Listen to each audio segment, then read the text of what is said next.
Good morning, Mayfield Babs. Jay Messi. It's great to see your faces from this perspective. Thank you so much for your support for us over the years. Thank you for those who've prayed for us and asked questions and written and reminded us that we belong here and that we are supported by you. Thank you very much. I want to add my welcome to Lynn's welcome at the beginning of the service, especially if you're here for the first time, especially if you're not even quite sure why you came, you're not even quite sure if there's a God out there at all or whether that kind of stuff's important.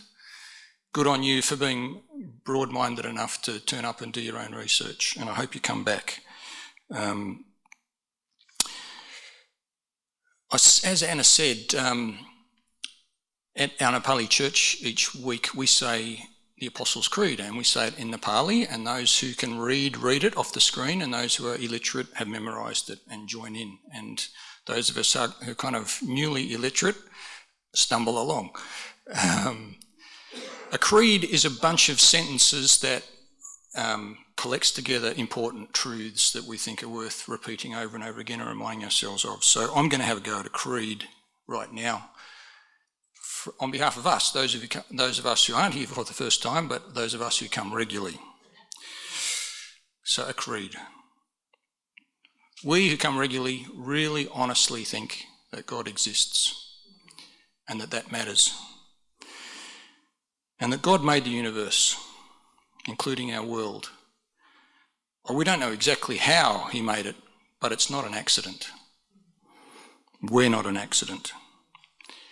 In the natural state of things, we're distant from God, far from God, not interested, certainly can't comprehend because God is so big and so old and we are so small and so recent.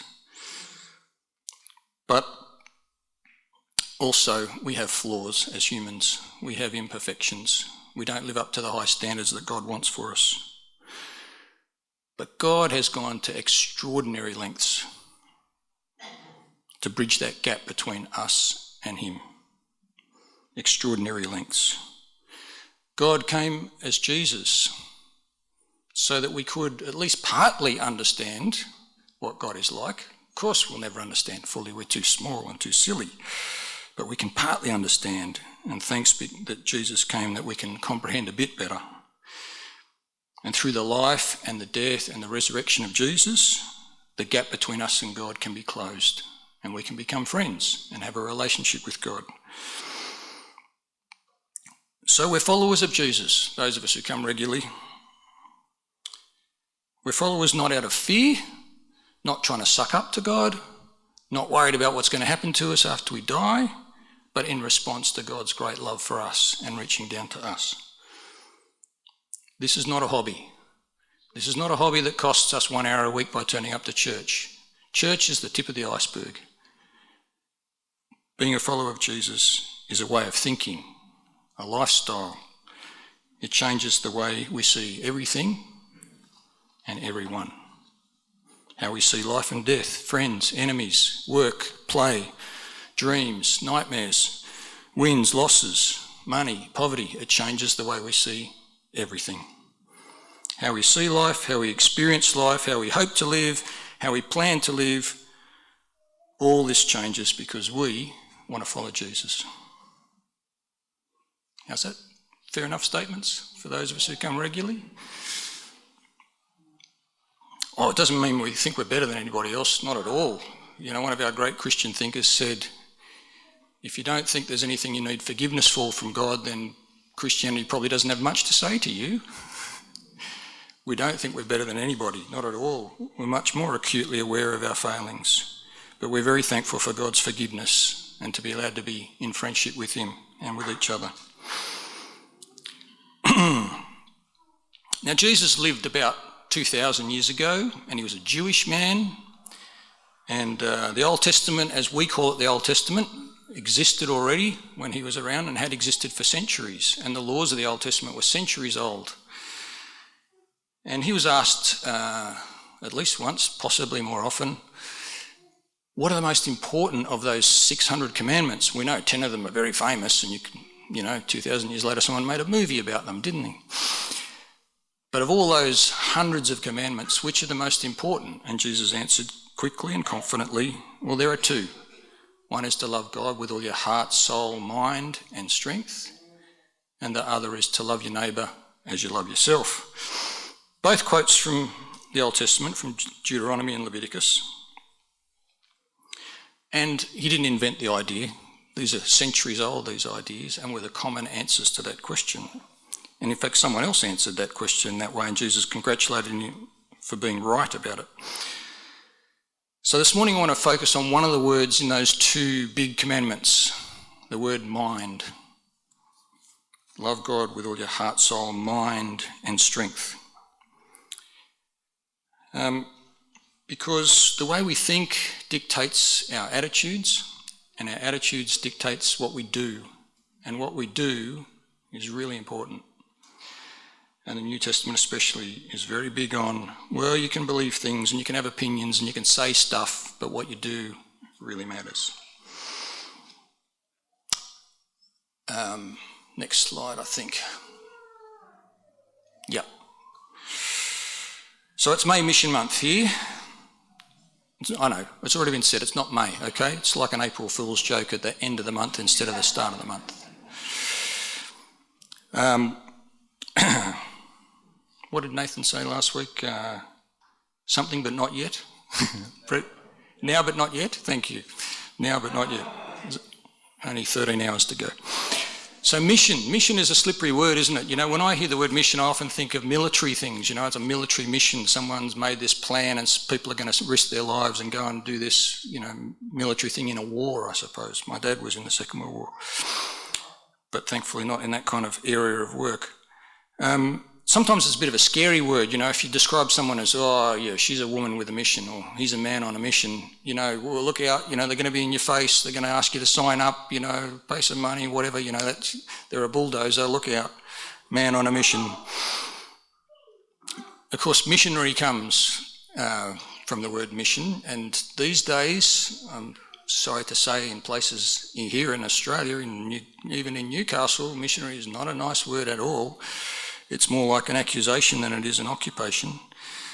But in church, when we use the word mission, we often imply cross-cultural mission, meaning I grew up somewhere, but I'm going to go to a foreign place with different language, different food, different clothes, different customs, different norms and behaviours. The buildings are different, that kind of thing. We go from one place that we're familiar to a place that we're not familiar with. You know, when Christians very first went to Africa, the continent of Africa and the continent of Asia, and moved into those places, the stories about them first turning up kind of got a bit out of flavour, told a bit strangely, it seemed to me at least, and to many other people in the centuries that followed.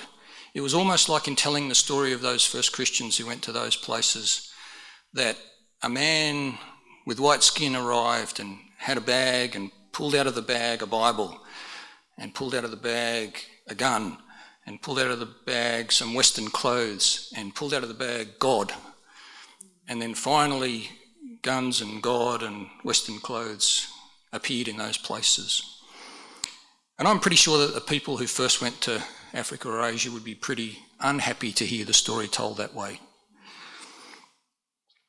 You know, those places were described as godless places by some people, and that God didn't show up until he was pulled out of a bag by a missionary. But that doesn't make sense as a way of telling the story, does it? Because we also teach that God is omnipotent, all-powerful, omniscient, everywhere. There's nowhere you can go where you can't find God. What do you mean? He came out of that bag? He's not that small, that's ridiculous. If all good things come from God, as the psalmist told us and was repeated in James, then when you arrive in this place that God hasn't been to before, and you find loyalty and bravery and honesty and hard work and commitment between spouses and patience and love and sacrifice and all these good things, how can you say God is not there? God is there. The story of Jesus definitely needs to be told. The story of forgiveness definitely needs to be told. But it's not like God came out of the bag. God's already present. And so the way the story is told more nowadays is that when you go to a place where it looks like God's not here yet, you're actually saying, where's God at work in this community? Where are the stories about sacrifice and forgiveness? How can I join in on what God's already doing, has already started, is already underway? It's not like I've got this tiny little God that fits in my bag like my Bible does. Does that make sense? Great. Of course, you don't have to travel overseas to have a cross-cultural experience, do you? I mean, we've got cross-cultural experts in this building, and I don't mean me. I mean those of you who grew up in another country altogether and came to live here and learned to live in a completely different place with different customs, language, food, etc. And we should be pumping those people for stories and advice on how to do that. But you don't have to, it doesn't have to be that extreme. I've been to the McDonald Jones Stadium for a Jets game, or maybe even 2 or 3, and I've seen the Knights play there 2 or 3 times, and I've seen the Matildas play there, and I've seen the Wallabies play there. I can promise you there is a cultural difference between the Union crowd and the League crowd and the soccer crowd. Knowing laughter from the crowd.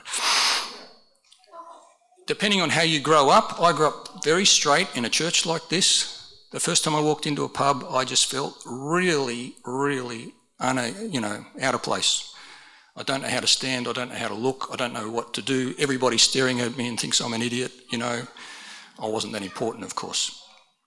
I did walk into a pub once when I was hitchhiking in rural Queensland, and it was one of those, like a movie scene, where I walked in the door and all this very loud conversation just complete silence, and 30 men turned around and looked at me, and nowhere to hide. But there's a culture, isn't there? Even when you're a 5-year-old and you go to kindergarten, it's a cultural change, isn't it? From home to the school. When you go from kindergarten to infant school, primary school, high school, all of those steps are crossing into new culture. University, Centrelink, whatever it is you go to for the first time, you experience that cross-cultural gap. Everyone else seems to know what to do, where to stand, what to wear, how to look cool and in place, but you feel like the outsider. So, a story. A story comes from a long time ago when I was a 16-year-old boy. Now last week, I think it was last week, Germany introduced himself and said, if you don't know me, I'm one of the young adults or slash youth. And I thought, I don't know what a slash youth is, but I think I missed out on something when I was 16 years old. And I'd like to be one. So if anyone can encourage me or educate me on what a slash youth is, I'm willing to have a go, except I'm too old now. I had a cross-cultural experience. I grew up in the city, and I had a mate, and the two of us went and picked up another mate who lived in a little place just near Lismore, and we went to our fourth mate's place who lived on a farm at the back of Mawillimbar. And, I was a city boy, so the cows, which was a bit of a cross-cultural experience and stuff, but we had a good 16-year-old boys' holiday, We had campfires and we chased cows and we built a raft that sunk straight away and did those things at 16, we climbed Mount Warning. We did the appropriate things a 16-year-old boy should do. And we went to church. All 4 of us went to different churches in our various locations, and so on Sunday we went to church. And I grew up in a church like this, a Baptist church, and this was a Church of England. Tiny little church, beautiful little wooden building, and I went in and people were kneeling down. What are you kneeling down for? What did you drop, And then they get back in their seat. Oh, it didn't stay kneeling down, okay. And other people would arrive and they kneel down and then they sit in their seat. Oh, that was a bit... Surely not everyone's dropped something. What's going on? And then when it came time for the service, everyone had a book and we had to follow in the book. And the minister would read something out, and I eventually figured out if it was bold, we had to read it out as well. And so, this is new. Can't you make up your own prayers? What's wrong with you guys? Aren't you good enough Christians like us at the Baptist church? And then we came up to the part where the minister said, "The peace of the Lord be with you." And I had lost my place in the book by then. And everybody said something back again, which I now know to be, "and also with you." And then he gave us an instruction to greet each other with the greeting of peace, which on that day was very strange for me and unusual. Nowadays, I think that's great. We Baptists should do that ourselves occasionally. Why not? That's a great thing to do. But on the day, completely out of my depth, and all the people in my row kind of turned around 180 degrees and spoke to the people behind them. So I turned around and this big, tall guy grabbed my hand and said, "The peace of the Lord be with you." And I went, "G'day," and then the person to his right, my left, said, "The peace of the Lord with you." And I went, "Peace, brother," and I think by the third one I'd given up and just smiled, as you do when you're in a cross-cultural situation. You don't know what to do. You smile and nod and hope you're not agreeing with something terrible. After the service, that big tall guy that had shook my hand was talking to other people in the car park, and I looked at him and thought, I know that guy. I reckon that guy played lock for St George. I think he's retired, but I think like when I was in about primary school, he was playing lock for St George. Maybe he was in that big era where St George won 13 premierships in a row or whatever it was. And I said to my mate who was from that church, "That big guy that I shook hands with in church, I know him, don't I? He played lock, second row, something for St George." And my mate said, "Pick, that's the Deputy Prime Minister."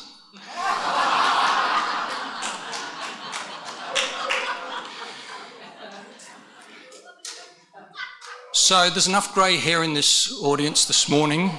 This is a quiz question. We're at the back of Mawillam Bar. Deputy Prime Minister, when the coalition is in government, is the leader of the National Party.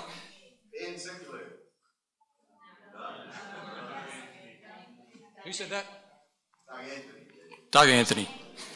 Let's have his photo up. There you go. He doesn't look like a footballer at all, does he?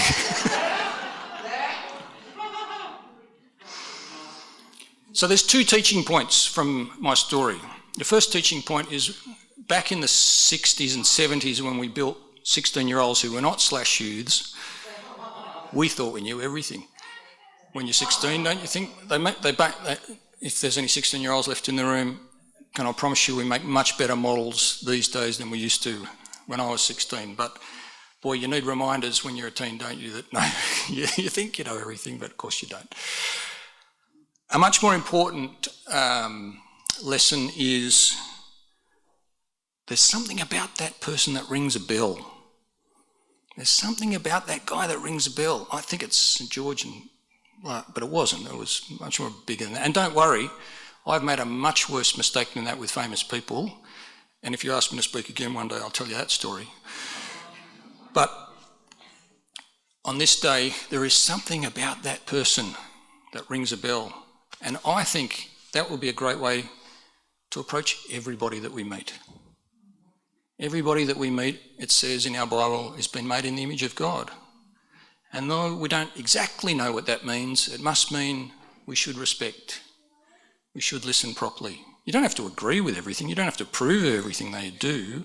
But in terms of respect and listening and realising there's something eternal about this person, every person that applies to, the person sitting next to you on either side, in front, behind you this morning, everyone you're going to meet for the rest of your life, there is something about that person that rings a bell, and it is that they're made in the image of God.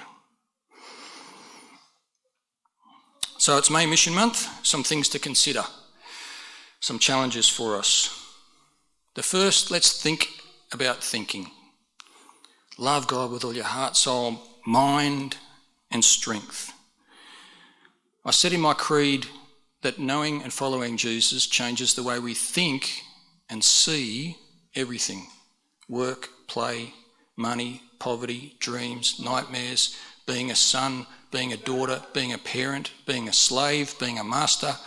You name it, there is stuff for us to think about, and it changes the way we think about things. And the way we think changes our attitudes, and our attitudes changes what we do, and what we do is very important. Some days I feel like the creed of the modern Western world, when I come back freshly from Nepal, is very simple. It is simply whatever you've got, money-wise and toys-wise, possessions, it's not enough and you should have more. And then I come back to Australia and think, well, that's true for a certain part of our community, but for the vast majority of us, that's rubbish. Do some research. Go and get one of those trashy gossip magazines and find the pages with people in it who are wealthy enough to own their own helicopters and stuff. They can't even remember how to smile for the camera. Because all the stuff and all the more stuff and more stuff and more stuff has done what for them? In lots of places, lots of times and places it's ruined them. It's terrible. Modern Western creed. You scratch my back, I'll scratch yours. It's not very Christian creed. All suffering is bad. All suffering. All difficulty is bad. Not true. Not remotely true. Some of the best things come out of the most difficult and hard-working efforts, don't they? All pain is bad. A quick medical tip for you. You only have to look after one leprosy patient to know that the idea that all pain is bad is really stupid. Poor people who suffer from leprosy don't feel pain and their bodies get damaged and damaged and damaged, and they have to learn and pretend that things will hurt and look in their shoes for a stone and take it out. Not because it hurts, but because they can't feel the damage it's doing to their feet. All pain is bad is really stupid. But you would think, when I come back from Nepal each time, these kind of things are more in my face. These kinds of creeds of the modern Western world I live in. You know, we've never had a safer lifestyle. We've never had more assurity about what's going to happen this afternoon. We've never had more gadgets that we can press to do the hard labour for us. And yet, so much struggle, so much unhappiness. It doesn't make any sense. So few smiles. One of the things Anna and I love about Nepali people is that in general, you've just got to push them that much to make them smile or laugh. They're just ready. And when I go to work in the operating theatre, sure, serious things are happening, people need operations, but there's laughter and giggling and people cackling any day, every day that I turn up. It's wonderful. I love it. So, first challenge is do not conform yourselves to the standards of this modern Western world, but let God change you inwardly by a complete change of your mind, the way you think about things. Number 2, God crossed the gap. We too should cross the gap. So I said in my creed that in the natural condition, God's way out there and we're here, and we can't comprehend God, too big. We're not good enough. We're not old enough. We're not smart enough. And there is this business of us being flawed and needing forgiveness. But God was the one who said, I'm going to fix that gap. I'm going to come to you. You're not going to make it here. I'm coming to you. I'm going to come to your planet and live in your place. I'm going to figure out a way through life, death and resurrection and the cross to forgive you for those flaws. And it's God who crossed that gap. We too should be people who cross gaps, especially if we're the ones on our own turf. If we're the ones in a position of power, if you like, we know how to stand, we know what to wear, we know how to behave. When someone comes into our world who is feeling uncomfortable because they don't know those things and they feel conspicuous and they feel like the guy who walked into the pub and everyone stopped speaking, we should be the one who jumps out of the crowd in the pub and says, come here, let me buy you a beer, even though you look way too young to drink one, or whatever. You know what I mean? It should be us that is crossing the gap, making other people feel welcome when they come to our turf. Third thing, and last thing you'll be pleased to know, it's not going to be 2 hours, like Anna said, even though we Nepalise the surface in other ways. Let's be open, all of us as individuals, to our own personal involvement in mission. Maybe it's you that needs to go to another place altogether and leave the security of home. Maybe it's you that needs to give financially or emotionally. Maybe it's you that needs to pray for people who are doing those things while you get on and do other things locally. And you don't have to go to Nepal, for goodness sake. What about Tyers Hill? What about Mayfield West? It's the whole of God's world, from outside this door to as far away as you can think. And there may be things for you to do, or to support people who do those things. So please be open to that. If you would have told me when I was a 16-year-old boy building rafts that sunk straight away, one day you will be a doctor, I would have just said, not possible. Because in the 1970s, there was only one way to become a doctor in New South Wales, and there is no way in the world that I could have met that criteria. No way. I would have laughed at you and said, not possible. Even if you'd told me when I was 25, you're going to be a doctor, I still would have said, not possible.